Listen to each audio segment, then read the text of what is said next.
നിഷാദ്, തീർച്ചയായും അക്കാര്യം കേരള കോൺഗ്രസ് മാണി വിഭാഗം പരിശോധിക്കും. പക്ഷേ ഇത് സംബന്ധിച്ച് നമ്മൾ നേരിട്ട് ചോദ്യം ജോസ് കെ മാണിയോട് ചോദിച്ചിരുന്നു.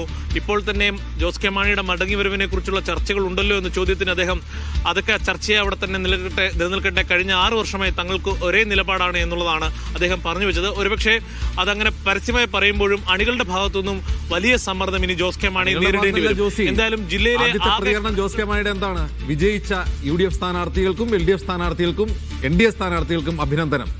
ജയിച്ച LDF സ്ഥാനാർത്ഥികളെ മാത്രം അഭിനന്ദിക്കുകയല്ല ചെയ്തത്.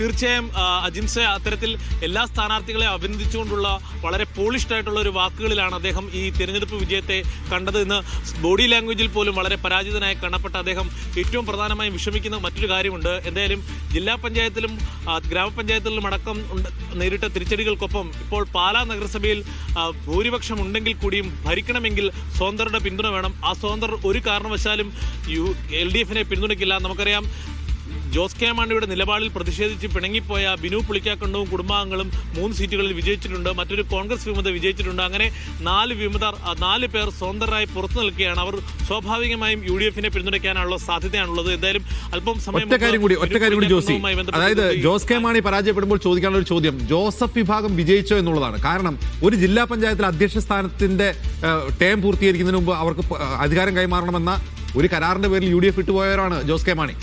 ജോസഫ് വിഭാഗത്തിന് നേട്ടമുണ്ടോ ഇടുക്കിയിലോ കോട്ടയത്തോ ഒക്കെ? ജോസഫ് വിഭാഗത്തിന്റെ ജില്ലാ പ്രസിഡന്റ് അതിരമ്പുഴ ഡിവിഷനിൽ നിന്നും തോറ്റുപോയിരിക്കുന്നു. UDFിൽ നിന്നും ജോസ് കെ മാണി മറുകണ്ഠം ചാടിച്ച ജിം അലക്സ് ആണ് അതിരമ്പുഴയിൽ ജയിച്ചത്. അതേസമയം മറ്റ് പല ഡിവിഷനുകളിലും ജോസഫ് വിഭാഗം വിജയിക്കുകയും ചെയ്തിട്ടുണ്ട്. എന്തായാലും പൊതുവെയുള്ള UDF ട്രെൻഡിന് അനുകൂലമായി ജോസഫ് വിഭാഗത്തിന് നേട്ടങ്ങൾ ഉണ്ടാക്കാൻ ജില്ലയിൽ സാധിച്ചിട്ടുണ്ട്. പക്ഷേ അവരുടെ ജില്ലാ പ്രസിഡന്റ് അതിരമ്പുഴ ഡിവിഷനിൽ തോറ്റുപോയിരിക്കുന്നു. നേരെ മറിച്ച് LDFനുണ്ടായ ക്ഷീണവും ചില്ലറയല്ല.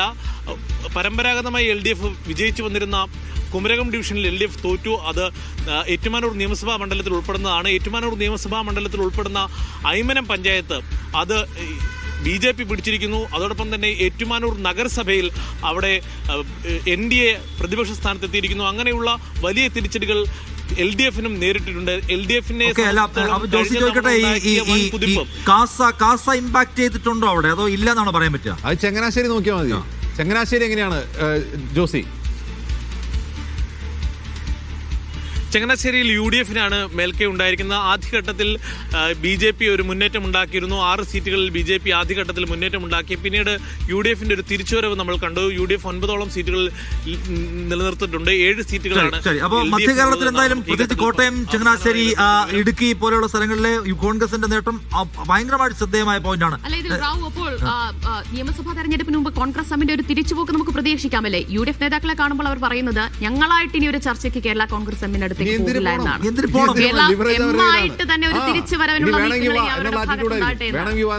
മൂഡ് മാറിയത് ജോസ് കെ മാണിക്ക് മനസ്സിലായിട്ടുണ്ട്. തിരിച്ചു പോകുമോ എന്ന ചോദ്യം ചോദിക്കുമ്പോൾ അദ്ദേഹം അതിനെക്കുറിച്ച് മിണ്ടുന്നില്ല. അത് മാത്രമല്ല, ഞങ്ങൾ അടിയുറച്ചു നിൽക്കും എന്നല്ല, അദ്ദേഹത്തിന്റെ ഫാദറിന്റെ പ്രസിദ്ധമായ വാക്കുണ്ട്, ഇപ്പോ ഞങ്ങൾ UDFിൽ നിൽക്കുന്നു, അങ്ങനെ കണ്ടാൽ മതി എന്നാണ് അദ്ദേഹത്തിന്റെ ഫാദർ എപ്പോഴും 6 വർഷമായി ഒരു നിലപാടിലാണ്. 7ാം വർഷം നിലപാട് മാറിയേക്കാം.